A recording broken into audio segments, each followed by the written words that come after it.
Unfiltered. Ricky Bo, Bill Colarulo. Philadelphia Sports Talk. 97.5 The Fanatic and 97.5thefanatic.com. All right, 4 o'clock here on Unfiltered. We got a little Gimme More at 4 coming up. I do want to talk a little Flyers this segment as well, because I'm already starting to see the Matvei-Michkov trade rumors circulating, and I think they are a little off base, Ricky Bo, but we'll talk about that. A little Gimme More at 4 with Silvana. Hit it. Now give me more at 4 with Silvana. Because you can never get enough. All right, a lot to get to today. First things first, NFL was finally sending out their NFL Awards trophies, their plaques out to players. And this is a video from Jackson Smith and Jigba, and we'll talk about it. No, I really want to expose them, though. It's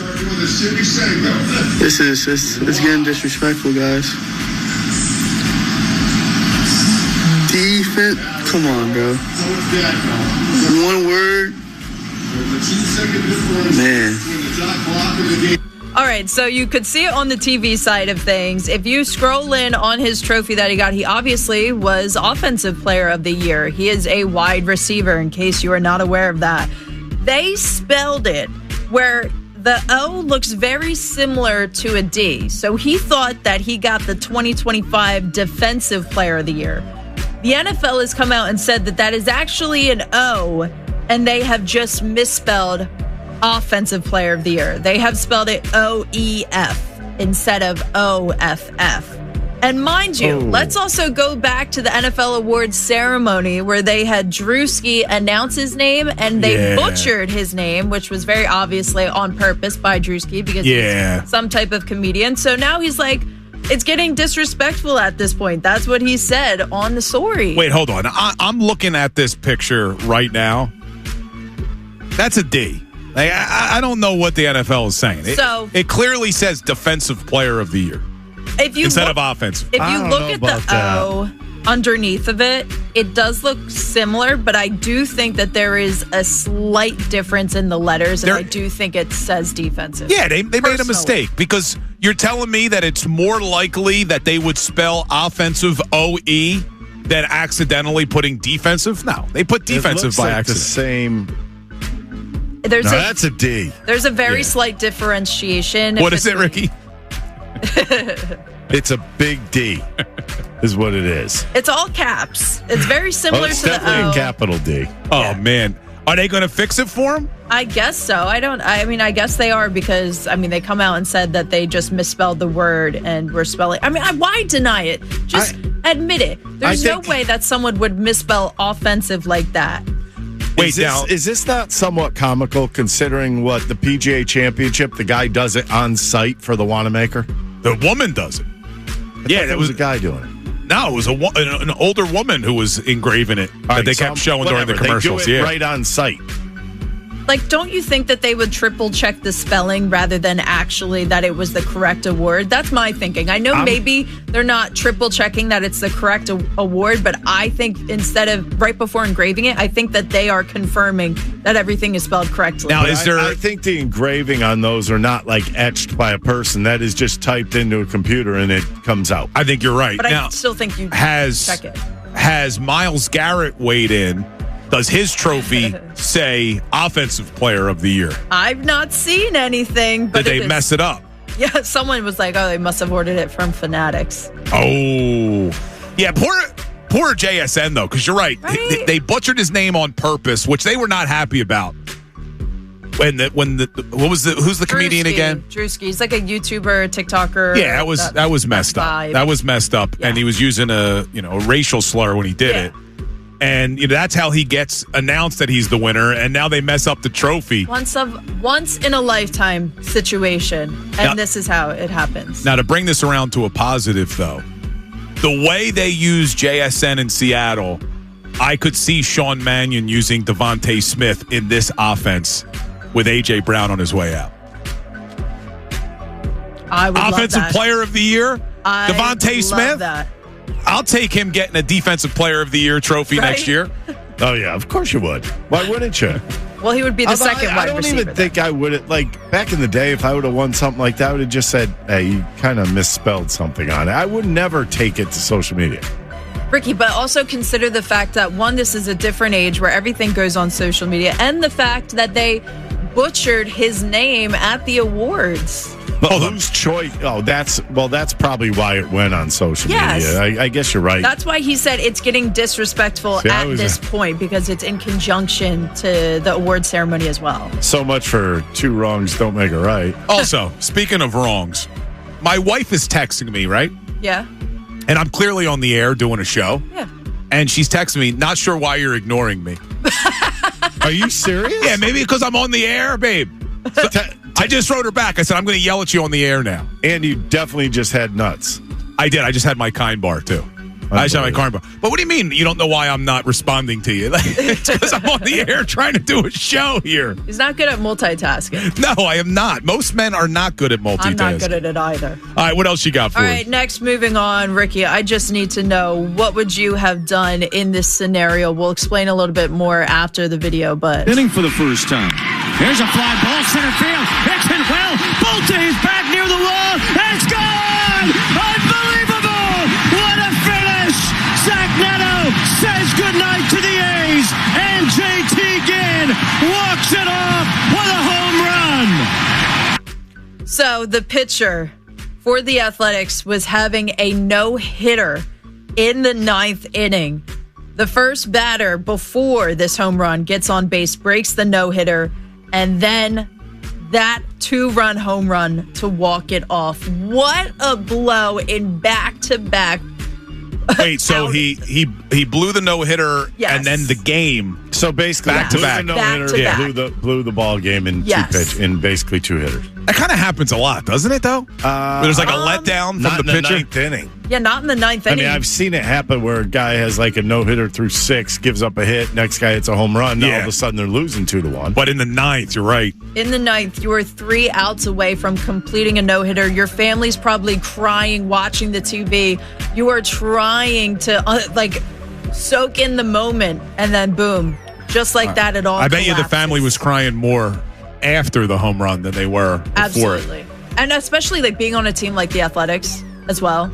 Like, wow, this is like the one. Like just soaking all of that in, and like, you know what, this is probably one of the bigger moments of the season that it is going to be, and just went away like that. Yeah, wait, who was the pitcher that did that, Ricky? Or Sil? It was the Oakland A's. Hold on. It was JT Ginn. Oh, Ginn. Ginn. Because I did just say it. Man, I knew I said it wrong because I just heard it. I didn't see this last night. The first time. Yeah, so he loses it in the 9th inning and then gets walked off. Yeah. Oh, man. Yeah, it's a rough one. Brutal. How would you react to that, against Ricky? the Angels? I'd be pissed, but what else are you supposed to do? You walk off the field. I feel like then I would do like a Bohm meltdown. Like that is warranted, I feel like. Well, I would accept a Bohm meltdown there. I don't know. He still had 3 outs to go. It wasn't like it was the 9th inning, but there was nobody out. He walked the guy then gave up a couple of hits, and it was over. Yeah. Wait a second. Was this also the audio circulating of the A's play-by-play announcer terribly calling that? Was that what you were listening to before the show? So I listened to the Athletics call of the game, and I quickly decided that was not going to work, so I went with the Angels call of the game instead. Yeah, she didn't have any emotion at all. No. What's her name? Jenny Kavnar or whatever? I believe it's Jenny. It's certainly something with a J. But yeah, the emotion wasn't there. I don't know. I just preferred to hear this one. It had more of the emotion that I was going for, more the reaction I was going for. I think that what would have bothered me the most, if you look at his numbers, it was an 0-2 pitch on the first guy to get the single. Oh, that would have bothered me more than anything else. And then you actually had a 1-1 pitch. They gave up a home run. Now, clearly there was a letdown after he gave up the hit. But yeah. Probably what else you got for us? All right, last thing. Have you guys ever had Spam before? No. I know what it is, but no. I have never had Spam. It's in my email sometimes. No, I'm talking about that like canned chicken scenario. Is it That's terrible. Is it chicken? No. No, it's just like ham. miscellaneous meat, right? Oh, It's no, like okay, ham ham and something. That's why That they is call it correct. spam. That is why it is called spam. Okay, I have never had it before. I never saw the allure. I know some people that actually like eating spam. Like I've they're had not it. doing it out of necessity. They actually like spam. But the even grosser news now, this is disgusting to me as someone who loves hot dogs. Spam is now launching a hot dog. It is called the Spam Dog, and That's it a will be good idea. featuring the Spam brand flavor. Right. I think it tastes the same.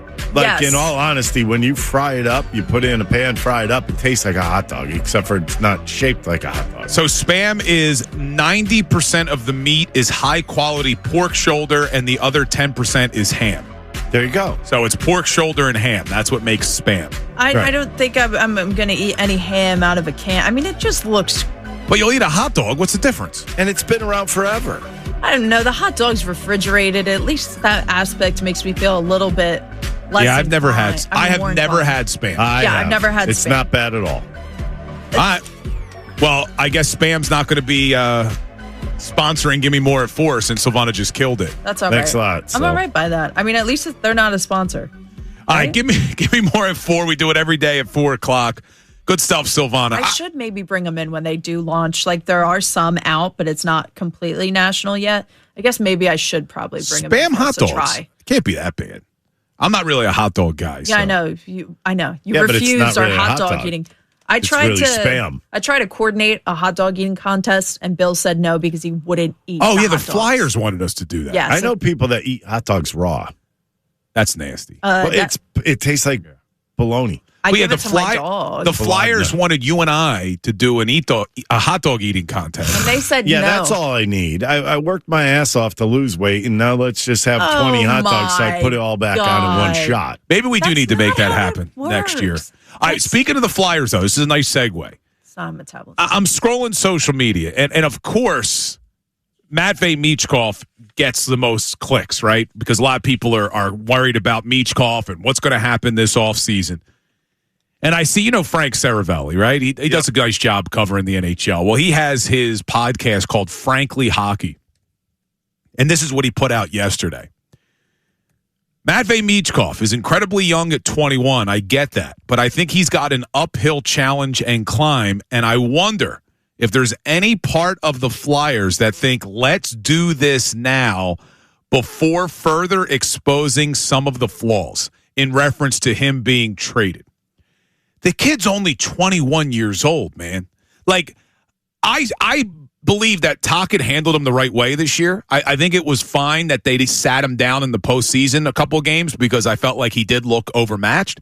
But at the same time, he's 21, and he's got back-to-back seasons of 20 goals at only 21 years old. I'm not ready to give up on this kid yet. Are you? No, I just truly believe that sometimes it just becomes expectations. Certain people have higher expectations than you actually should.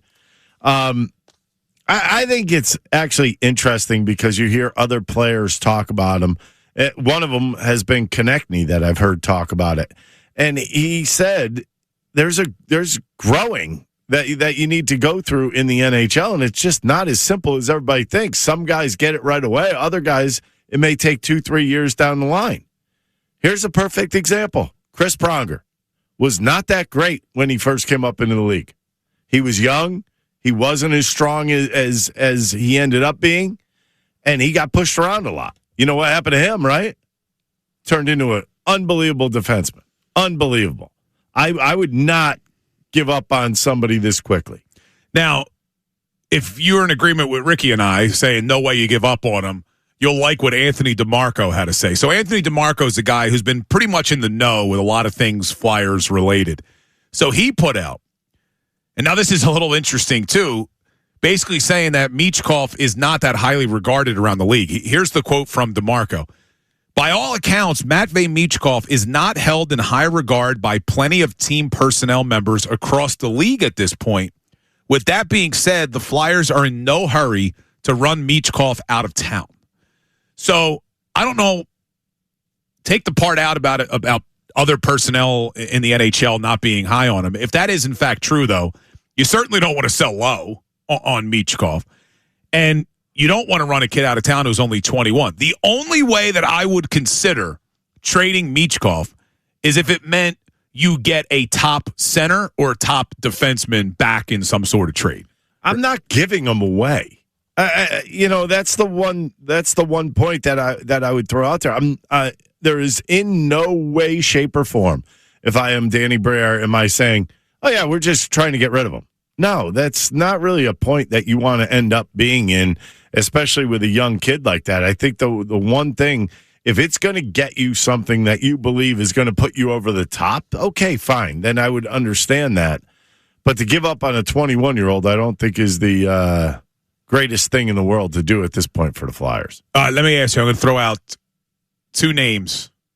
Would you include Michkov in a trade for Austin Matthews? Yes. Connor McDavid? Yep. Brady Tkachuk? Yep. Yeah, I think I would too. Well, I mean, think about the names you in a just heart. threw out. I mean, I don't even have to say I would think. I mean, I would in a heartbeat. But it's going to take you more than just Michkov to get those guys. Like we had on Friday when you were off at the PGA, Jason Bertidis was with us. Here we go. And we talked a little bit about hockey and what the Flyers could potentially do. And we talked about Austin Matthews and Connor McDavid. Like, I understand both of those guys are probably pipe dreams. McDavid more than Matthews. But, man, if you could somehow swing a trade for one of those guys, it changes everything. Like, do you think Danny Briere has to be aggressive this offseason to build off of the success they had? I think he's really got to be on the lookout for somebody that could hit the net. And I'm just saying a guy that's a sharpshooter, somebody that's consistently putting the puck on net. I think that's one thing that was really missing in the series against Carolina is how many times did they miss the net? How many times did they try to pick a corner and miss the net? You can't have that. I mean, the NHL, you need some guys that could snipe, some guys that could put the puck on net, or at least put the puck near the net so there's tip-ins and there's traffic in front. So I think he's really got to work on finding some guys that could shoot. Flat-out shooters. The frustrating thing is the free agent class isn't really there, so anything they do is going to have to be via trade. But, yeah, that's the pipe dream. I mean, if you can get Austin Matthews from Toronto, he's going to help your power play, too. So as much as that power play has struggled, you get a guy who's got two 60-goal seasons under him. Oh, the what? The power play? Flyers had one? Oh, well, not really. Oh, there you go. Yeah, no, not really. And they haven't had one in like a decade. So I mean, let's face it. They had that 3-week period that it was okay, and then it disappeared again on them. Yeah, in the playoffs, too. All right, we'll talk more hockey. Unfortunately, no moves can be made in the NHL until July 1st, so we got a while yet. But what's going to happen a little sooner than that is June 1st. A.J. Brown. I want to talk about this A.J. Brown stuff because we talked about it a little earlier, what John Kincaid said, and a lot of Eagles fans were weighing in. I'll play for you what Kincaid said again this morning, that he wants A.J. Brown to be miserable at his next stop. We'll play that for you and see if you agree, because Ricky and I do not. Some Eagles talk and A.J. Brown coming up next. Unfiltered, 97.5 The Fanatic, NBC Sports, Philadelphia. All right, welcome back into Unfiltered. We're getting into a lot today. Phillies, Sixers, a little bit of Eagles. We're 2 weeks away from June 1st, and it seems like it's a foregone conclusion at this point that A.J. Brown is going to get traded. And we've been talking about it for, I don't know, it feels like a year now, but probably the last few months that this was going to happen. We haven't spent as much time on the A.J. Brown trade rumors as other shows simply because it felt like what was the point in talking about something that wasn't changing? There was really no news. There was no updates. It was just, all right, come June 1st, it's going to happen. So now it's back in the news cycle because AJ got married this weekend, and people are now investigating the wedding photos, and was Jalen Hurts there? Jalen Hurts wasn't there. How many Eagles were there? How many Eagles weren't there? It's a waste of your time. He's getting traded. He doesn't get along with Jalen anymore for whatever reason. Probably on the field related stuff, right? I mean, we've known this for a while now. We've been telling you this for a while now, that him and Jalen aren't as close as they used to be. So now it does look like more and more people are starting to realize, okay, this is going to happen June 1st. And I'm listening to the morning show this morning, and John Kincaid went on a rant about how when it does happen, he hopes that AJ, not Jalen, he hopes that AJ gets sent somewhere that makes him miserable. Listen to Kincaid. I want A.J. Brown, and hopefully many blessings on your marriage, A.J. Congratulations on that. But I want you sent to Siberia. Where's the worst team? Cleveland. That we get? I'd love to see A.J. Brown wearing brown. I'd love to see him in the worst situation possible. Could I find a worse situation? Can I find somewhere where he'd be absolutely miserable? Oh, that'd be great. All right, so that was John Kincaid this morning, and he's not alone. We talked about this a little earlier, and our phone lines blew up of Eagles fans saying they agree with John Kincaid, and I would love to hear from Eagles fans. Do you want A.J. Brown to be miserable when he gets traded? Do you want to see him get traded to the worst possible position, the worst possible team? I'd love to hear from you. Hit us up, text line, voice memos, phone line, 610-632-0975. Because I look at this situation, Ricky, and I try to, maybe I'm looking at it too objectively. I'm not looking at it maybe enough as an Eagles fan perspective and more the business side of it, whereas he came here, he gave you 4 really good years, you had 2 Super Bowl appearances, you won 1. He holds the record for the most yards in franchise history. He has the second most yards as well in franchise history in terms of a single season. The business relationship has run its course. Why now are we going to turn on him and wish him miserableness? Like we want him to be miserable on the way out. I don't feel that way towards him. I don't even care. Like, you want to go, you go. I don't think they're going to miss a beat. I have a lot more belief in everybody else on this team to kind of step up to take his place. I get it. I know he's a great player. He's given a lot of good memories to everybody. So what is the complaint about? Is the complaint just because he wants to go elsewhere?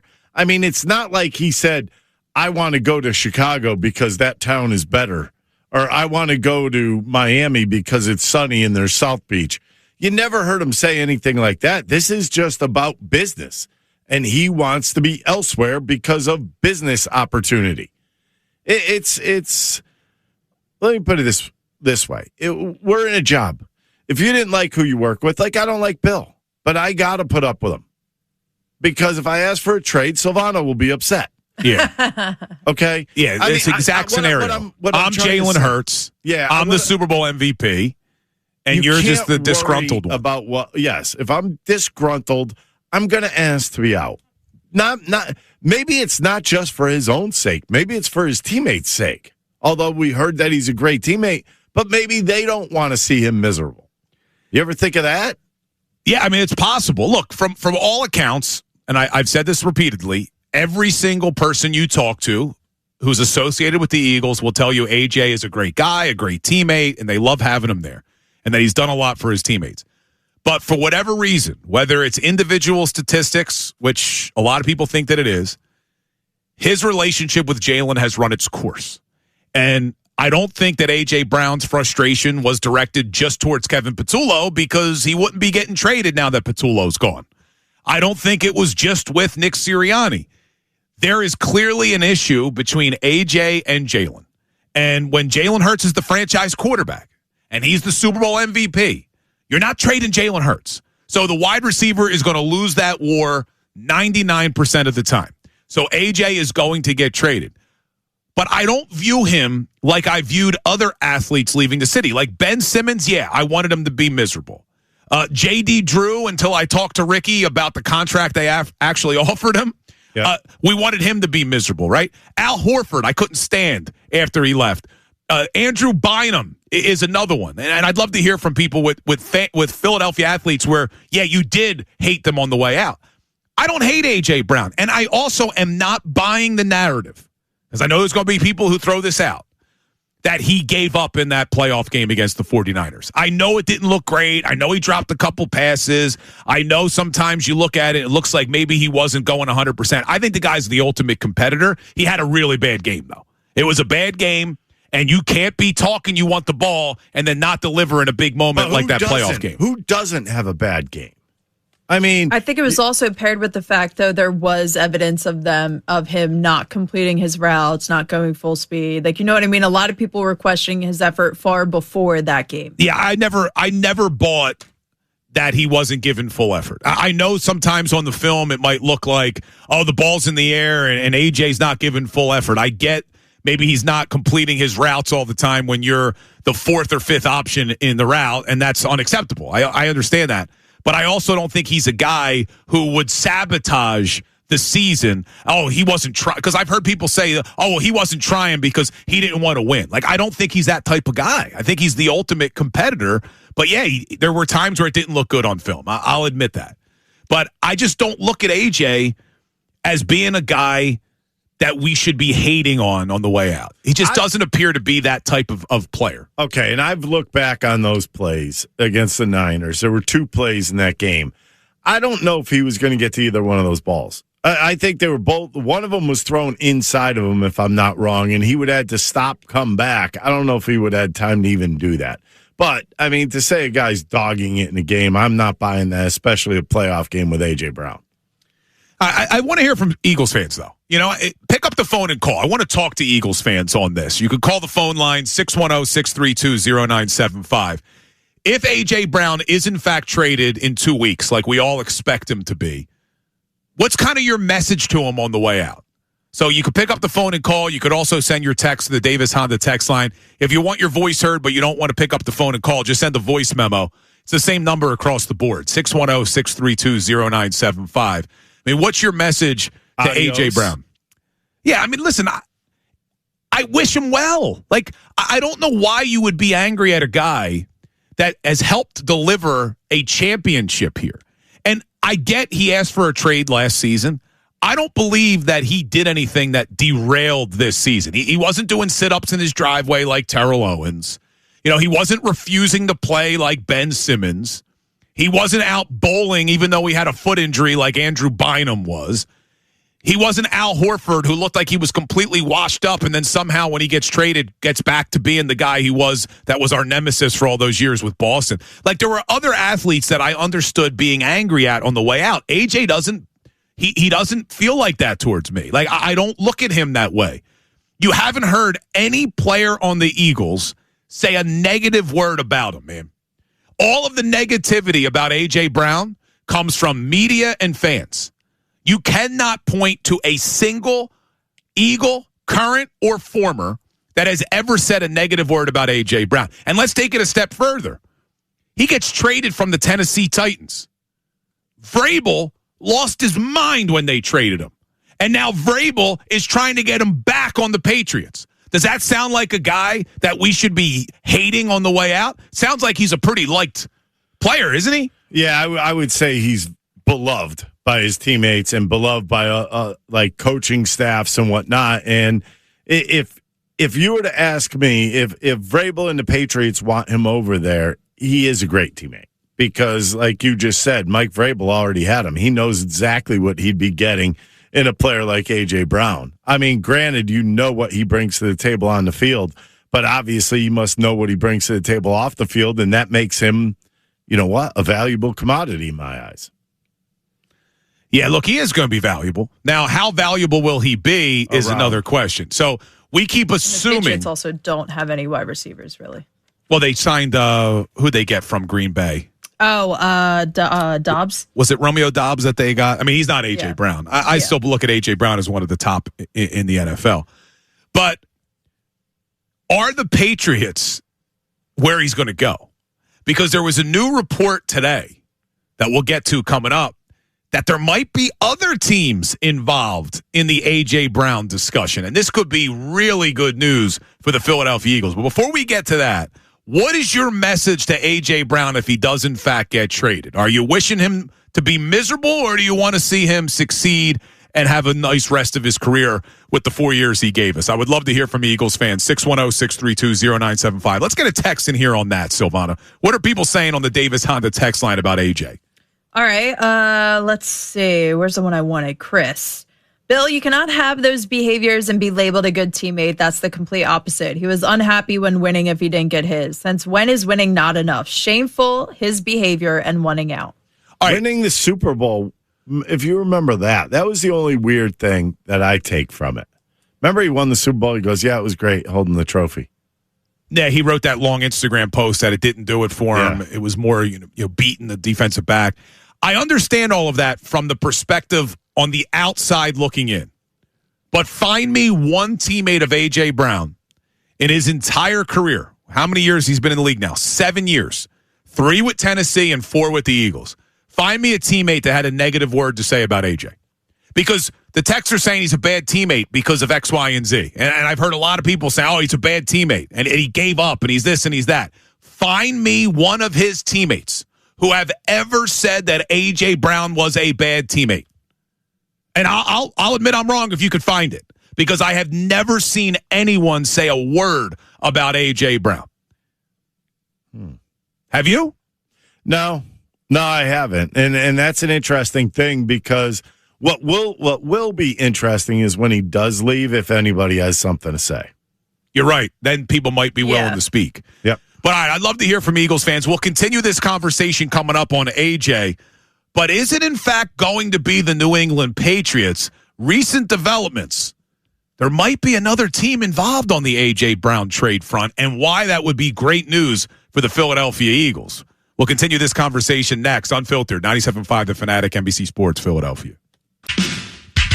All right, so 2 weeks away from June 1st, the date that everybody's expecting A.J. Brown to get traded. And it's felt like for a long time that it's a foregone conclusion it's going to be the New England Patriots. And when there's only one team involved, the price tag isn't going to be as high. We talked about this yesterday a little, Ricky, that if Jalen Waddle, in essence, brought back a first and a third, why would A.J. only bring back a first from New England? And part of the reason, in addition to the contracts, could be that there was only one team in on A.J. Brown. Well, that might not be the case anymore. James Palmer was on Up and Adams with Ricky Bo's favorite host, Kay Adams. Nothing on that? I'm a fan. If she wants to call me, go ahead. Yeah, call into the show. We'll set you up. But James Palmer was on Up and Adams talking about the A.J. Brown trades possibility, and there could be another team getting in the mix. Listen to this. We all know Howie Roseman. We know how Howie works. He can obviously be, I think we should, get the negotiations up and going. And they had negotiations. They haven't really had any, to my understanding, like recently. But there's been some offers. There's been some talk with the Pats for sure. But if you think Howie Roseman for a second is not going to be calling every other team, and I mean not just taking calls, but making calls to other teams on A.J. Brown, I mean, you're a fool. Like, this is the way Howie works. He's going to try to get other teams involved. He's going to try to see what the best options he can get for himself are. And I think Jacksonville, there's been like, is Brian Thomas Jr. available? He's not available. Is he available? I've heard both behind closed doors, out in the open. Are they going to make some moves in terms of how that wide receiver room's built? If Travis Hunter's not going to be playing receiver as much, like, do you want to go and make a big splash? I'll say this: James Gladstone down there is like he's kind of like Les Snead, where you have to have him sit on his hands. He's always looking to do something big. He's always looking to try to make a move. Okay. And at the deadline, man, was he trying to make some things happen at the deadline? And I mean big things. They didn't happen, but he was trying to make some big moves at the deadline. So I wouldn't put anything past James Gladstone down there in Jacksonville, and I wouldn't put anything past Howie in trying to find the best deal possible. All right, so you hear James Palmer there talking about the Jags, and I've seen Jason La Canfora also putting out the Jags as a possible destination. This is great news for the Eagles. If you could get another team involved in the A.J. Brown sweepstakes, that's going to drive up the price. Even if it's getting, in addition to a first-round pick, getting a third or a fourth-round pick thrown in. Because we've seen what Howie's able to turn some of those things into sometimes. Well, the more teams you have, obviously, there's going to be one positive thing. It will be a number one pick plus. And I think, but if you're Howie, aren't you looking at the worst team? Don't you want to kind of give your A.J. Brown to the worst team so you get a better pick in the draft? Yeah, Wouldn't that make sense too? You would, but then let me ask you: the Cardinals, you want A.J. Brown? If it's between the Jags and the Pats, who's going to have a worse season next year? That's a good question. I think they're both going to kind of be up there. Yeah, I mean the Patriots might actually take more of a step back. You can see the Jags ascending. It's interesting you say that because that's the way I would think too. You would think the Patriots and with all going as far as they did last year and just not getting over the hump, usually you take a punch, and this might be the year the Patriots take a punch and take a little bit of a drop back, but I don't know how far they're going to go back.